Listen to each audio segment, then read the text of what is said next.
So, how do you feel of Qualcomm as a company for someone who has graduated in IT or computer science? Is it a good company for those kind of people? Just to shout out, your resume is everything in the interview.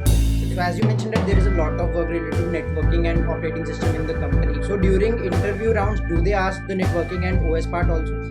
It's the projects that they look at. They'll grill you on your projects that you've done, and then they're going to grill you at the questions that they have set for you. There's no in between else other than that.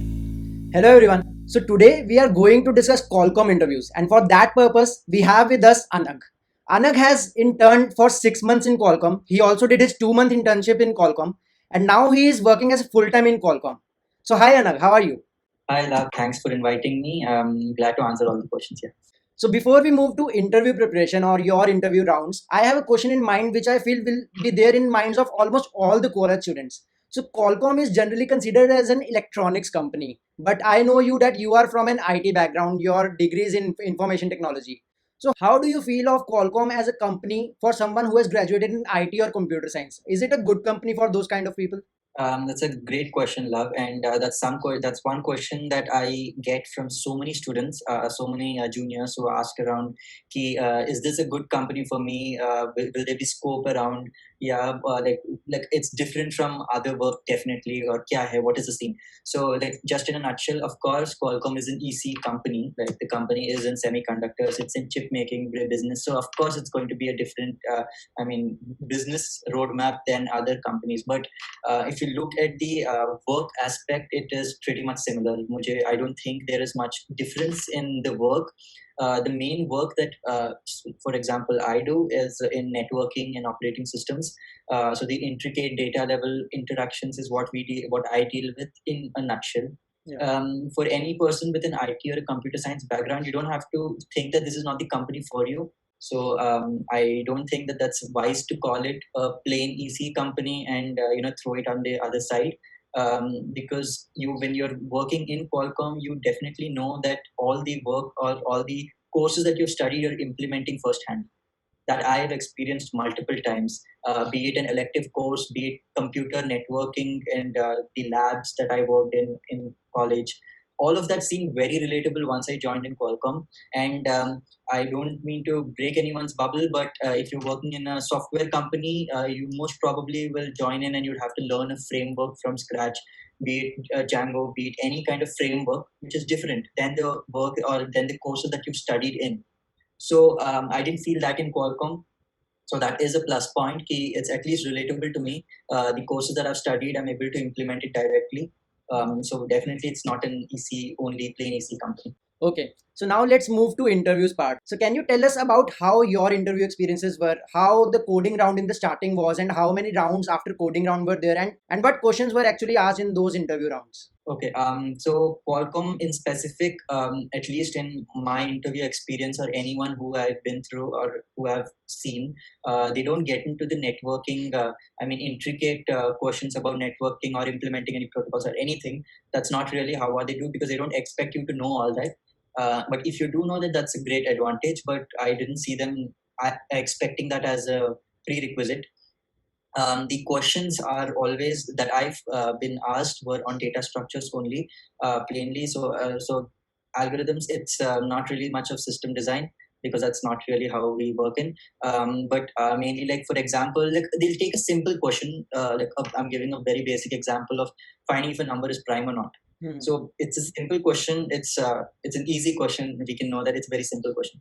But the answer to that is many layers. So there's a very simple solution, and there's a little more efficient one, and then there's a much better solution, and then there's the best one. So I've observed that the interviewer is looking for your thought process to go from point zero to point one or point two or whichever layer you're going into. So if you're starting off with the most basic solution, then go ahead. No one's going to judge you for that. No one's going to tell that "अरे तुम यही solution आता है क्या?" No one's going to think that. When you give a solution like that, then they're going to ask, okay, fine, so that's okay.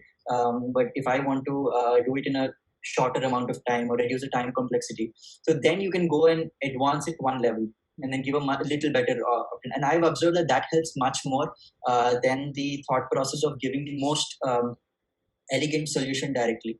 So I've seen people mess up their interviews by giving the most elegant solution, and then when the interviewer asks, so anything that you can improve in this, and then they keep quiet. Just a shout out, your resume is everything in the interview. So they're going to look at your resume. If you have any such thing like a language that you know, don't write it just for the sake of it. Okay, I made a mistake when I was in the interview. I just started off with Python, and because it's like the buzzword or something, I just wrote it, and then there was some interviewer looked at it and asked me some questions from Python. So that actually is not a very good thing to do. Since I knew basics of Python, I could pull through it, but it's not a good thing. So my let's go through my interview. I was a summer intern, so my interview process was fairly simple. So with summer internships, I've observed 1 or 2 rounds is maximum that they go for, because let's face it, you're a second year student, you just completed second year, you've gone into third year, you haven't even started computer networks, you don't know anything in that field, you've just gone in for it just because sab log ja rahe hain.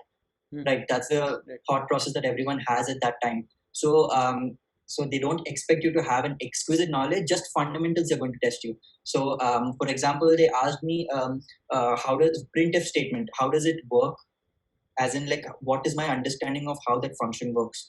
So I went about explaining how like a file is going to be compiled and how it's going to convert that printf because of the library that is included, how it's going to change it to another function into a system call, and then I went on explaining that. So that basically it is a fundamental question, right? That someone who's learning, who claims to know programming should know this. So most of my questions were on that. There were a couple of coding questions, but they were not very extensive. Like they weren't looking to find mistakes. They were just trying to see what my thought process was. So with an internship mindset, they were not really looking for a lot, at least in my interview experience. And then of course I went into the company, I got to PPO. So we'll set this intern experience aside. So coming to a placement interview experience. So in a placement one, it depends if it's on campus, off campus. On campus, it may be 3 to 4 rounds is usually what, because they have a time constraint, so they try to fix everything up into well structured rounds and then finish it off. So most of the rounds are technical, so don't expect ki last round mein aa gaya hu, it's all chill, it's like just a HR round. It's usually not that case. So they focus more on technical, and in some cases the technical guy will ask you some HR questions and finish it off just that way. So they don't really have a well-defined, you can't just go under the assumption ki chalo last round hai to ho gaya mera, right? So it's more on a technical basis. So they are going to focus on your technical skills. So for placement, yeah, they have some expectations and you have to stand by them. Mostly, so let's go with the online test. Online test, they're going to have like a lot of questions. In the placement round, I'm not very sure about the coding question. I don't think they have a coding question to type. That usually they do it in the interviews. But in the round or the online test, you have like multiple choice questions, and they all revolve around IT only, as in computer science. Like you have code snippets itself, which, trust me, don't take it lightly. Don't just think it ki haan MCQ hai ho jayega. It's not like that. It's quite intricate, it's quite complicated. You have pointers of pointers, function pointers of function pointers. It's very complicated to make your way through it with so many questions. So there is no actual. So there is no actual coding question there. No, not that I have experienced. Of course, as an intern, maybe it was different, and full time, to my knowledge, it's not present like that. Okay. They don't have like you have a coding question and you have like you type out an answer and then you check the test cases passed. That's not how they do it. Okay. They have a lot of MCQs, which are almost entirely on software coding. Coding related, and their code snippets, they are error related, and then there are some to fill in the particular blanks, and then there are some which are like intricate theoretical, which has some operating system concepts, which has some networking concepts, which is quite tough to make it very honest. It's tough, and they maintain that level, which makes it for them, which helps them to ensure that it's not required for them to keep a coding test. So as you mentioned that there is a lot of work related to networking and operating system in the company. So during interview rounds, do they ask the networking and OS part also? It depends. Usually they are going to look, it's all based on your resume, how you're going to put it in. So in your resume, if you have it written by mistake, also if you have it written that the course is completed, usually people write it to make their resume look big. I'm being honest. People write it to make their resume look big and long. So they write all the courses completed, and basically each and every semester के courses they write. So if they find that you have operating systems and networking in, they're going to grill on that. They're going to ask a couple of questions. They're going to follow up on that. Okay. I suggest that before, like at least before submitting your resume, have a look at your resume in detail, or have someone else look at your resume and have them ask some questions based on your resume. Okay. That will give you a very good broad overlook. Ki, okay, this is something that I've over exaggerated. Let me remove it. Okay. Qualcomm does not look at a resume saying कि 4 pages लंबा है, so he's a very good student. 2 pages है, he's not a good student. That's not at all how they look at students. It's the projects that they'll look at. They'll grill you on your projects that you've done, and then they're going to grill you at the questions that they have set for you. There's no in between else other than that. So if I'm not mentioning the operating system part or the networking part, there are very less chances that I will be asked that. Mostly it will revolve around data structure and algorithms. Yeah, I mean, the coding questions in general are always, of course, data structures and algorithms. They'll ask Qualcomm's favorite concepts, according to me, are pointers and memory allocation and all that stuff, because that's something that is both a data structure's basic concept and also something that we implement. And I mean, it's of course, it's some part of our work, right? Memory and all that stuff. So that is some place where I felt ki even in the online test also, I felt a lot of questions on pointers. A lot of complicated questions, because they think that you need to have a very strong hold on pointers, which I agree.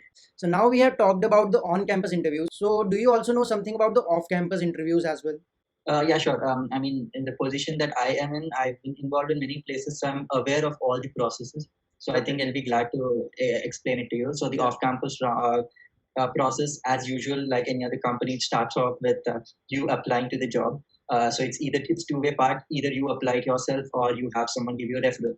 So in the first part, how can we apply? It is jobs.qualcomm.com. Okay. You can look up it for the different kind of positions that are open. Actually, right now there are some open positions for freshers. There Qualcomm. I mean, I don't want to represent the company, but I mean, personally, I'm at awe with how the company was during COVID. How they've hired like immense people, and they don't seem to have a problem with hiring even more. So I think every person who's worried about a job or something during this COVID, they definitely have to put this EC, the notion of it being an EC company aside. Look at what the company does, look at what you are expected to do, and go ahead and apply if you think it's good for you. And continuing on this off-campus thing, so let's assume that this first phase is over. You're going to go to the next round where an HR is going to reach out to you, and you're going to write out an online test. And online tests are usually similar. Once this coding test is over, or once this online test is over, you go ahead, and if you're selected, you go ahead towards the interview phase. Now, this is a little different for different teams. Usually what I have seen is if it's, for example, if you're specifically interviewing for one particular team, then you would have a specific interview with the people of that team. If it's generic, then it's a different process. So either way, you're going to have like 5 to 6 panel people who will be allocated, for whom you will be allocated. So you're going to have about 5 to 6 interviews on the same day, and it's going to be back to back.